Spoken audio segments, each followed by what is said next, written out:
아침 묵상에 오신 여러분들을 환영하고 축복합니다. 하나님께서 새로운 날을 허락하셨는데요. 새로운 날과 맞는 새로운 은혜로 오늘 하루 우리 인생을 지켜줄 줄 믿습니다. 오늘은 와서 보라라는 제목을 가지고 요한복음 1장 35절부터 42절까지 말씀을 함께 살펴봤으면 좋겠습니다.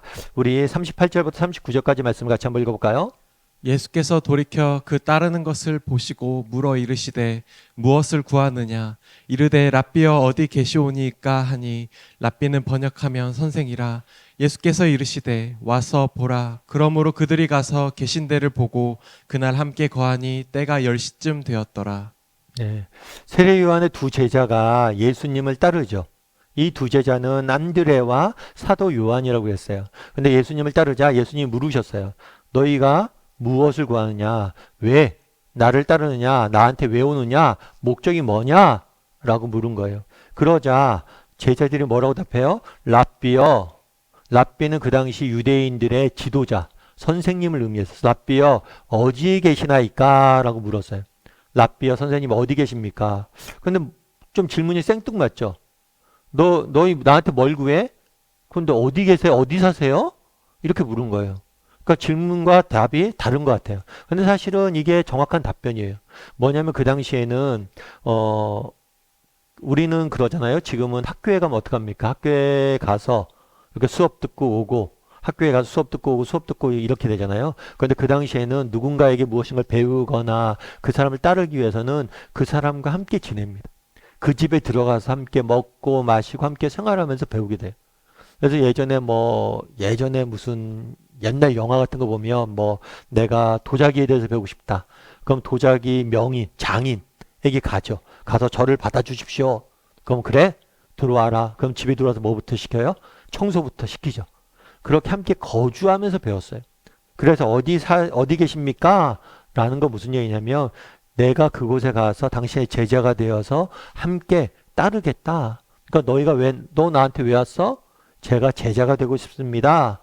라고 표현한 것을 이렇게 답한 것이라고 보면 돼요. 그러자 예수님께서 뭐라고 표현했어요? 와서 보라 라고 이야기를 했어요. 가서 보는 거죠. 가서 와서 봐라. 그럼 네가 와서 보고 정말 따르고 싶으면 따라라 나를 따르라 이렇게 답한 거예요. 이 와서 보는 것 이것이 신앙에 굉장히 중요한 원리가 담겨져 있는 것 같아요. 우리는 예수님 믿잖아요. 믿을 때 개인적인 결단을 믿습니다. 아, 그래, 내일부터 교회 나가야지. 그리고 결단을 해요. 그건 내가 개인적으로 결단을 하고 예수님을 믿지만 개인적으로 결단을 했다고 그 다음날 당장 내 삶에 무엇인가가 변화되어지는 게 아니에요. 엄청난 변화가 일어나는 게 아니에요. 그런데 내가 교회 다니기 결정을 하고 믿음을 갖기 결정하고 예수님과 정말 예수님에 대해서 배우고 알아가고 신앙생활 하다 보면 뭐예요? 조금씩 뭐예요? 내 삶의 변화가 일어나고 내 삶에 뭐예요? 삶의 열매들이 나타나는 거예요. 와서 보라는 건 그런 거예요. 와서 정말 나와 함께 동행하면서 나와 함께 관계를 맺으면서 너희가 정말 구하고자 하는 것, 너희가 찾고자 하는 것을 발견해 보라는 거. 여러분 우리도 마찬가지예요. 여러분들이 정말 갈급한 마음에 영적인 갈급한 마음들이 있고 영적으로 정말 그런 마음들로 우리가 교회 나오잖아요. 그런데 그 해답을 언제 찾을 수 있습니까?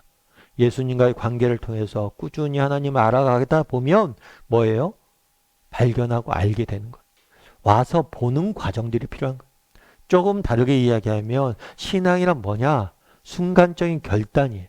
동시에 신앙이란 지속적인 과정입니다.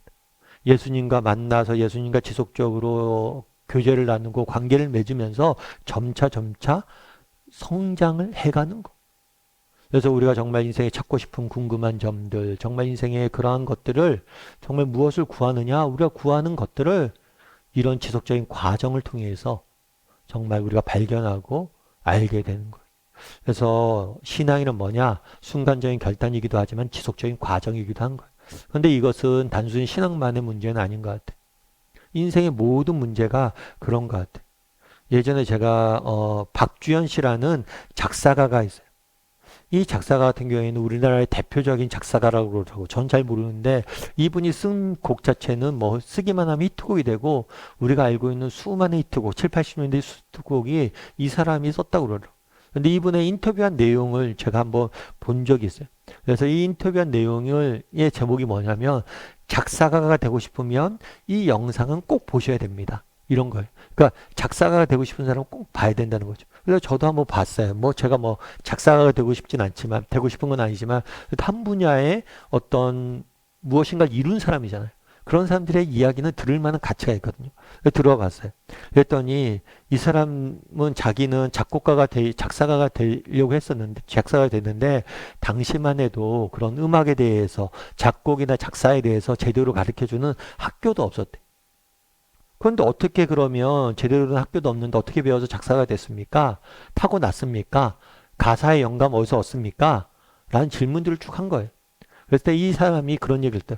자기가 어떻게 작사가 될 수 있을까 고민했는데 자기도 한번 생각해 봤는데 그 비결은 그거였던 것 같아. 그게 뭐냐면 자기가 중학교 때부터 일기를 썼대.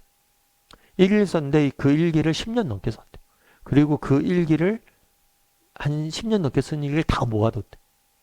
그래서 자기는 종종 자기가 썼던 일기를 본다는 거예요. 그러면서 하루하루 살면서 느꼈던 뭐예요? 그때 감정들 그런 것들 떠올려 본대.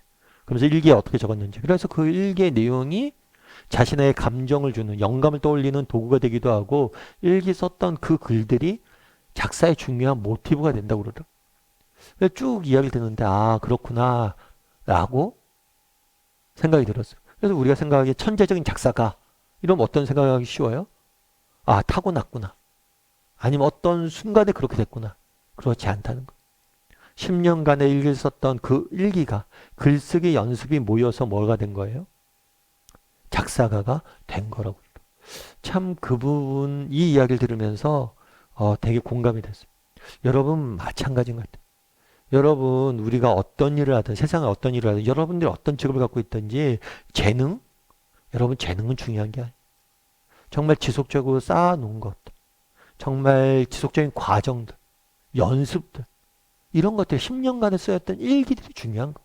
신앙도 마찬가지. 믿음이 좋다. 정말 저런 사람들 믿음이 좋고 어떤 사람들은 뭐하고 정말 존경할 만한 신앙 인물들이 있잖아요. 그런 사람들이 어떻게 됐을까요? 그런 신앙 인물이 됐을까요? 한순간 됐을까요? 아니에요. 예수님과의 지속적인 만남 과정들을 통해서 이루어진 거. 그날의 제자들에게 이야기하잖아요. 와서 보라는 거. 네가 와서 나와 함께 생활하고 나에 대해서 보고 배우고 그러다 보면 너희도 열매 맺게 될 거라고. 여러분 신앙과 삶은 순간이나 지속적인 과정입니다. 이 과정을 잘 밟는 사람이 결국에 열매를 맺게 되는 거예요. 그래서 정말 나는 얼마나 한번 돌아봤으면 좋겠어요. 이렇게 지속적으로 정말 끈기 있고 인내를 갖고 인내심을 갖고 신앙생활을 하고 있는 사람인지 과정을 밟고 있는 사람인지 정말 이지고잉 빨리빨리 순간순간 그냥 급하게 모든 것을 이루려고 하는 사람들은 아닌지 정말 돌아보고 정말 성실히 우리에게 맡겨진 일들 또 신앙의 여정들을 걸어갈 줄 아는 사람이 되었으면 좋겠어요. 그랬을 때 이 과정들을 통해서 하나님께서 반드시 우리의 삶에 열매 맺게 하실 거예요. 그런 믿음을 가지고 하루하루 살아가는 저나 여러분이 되기를 주님의 이름으로 소원합니다.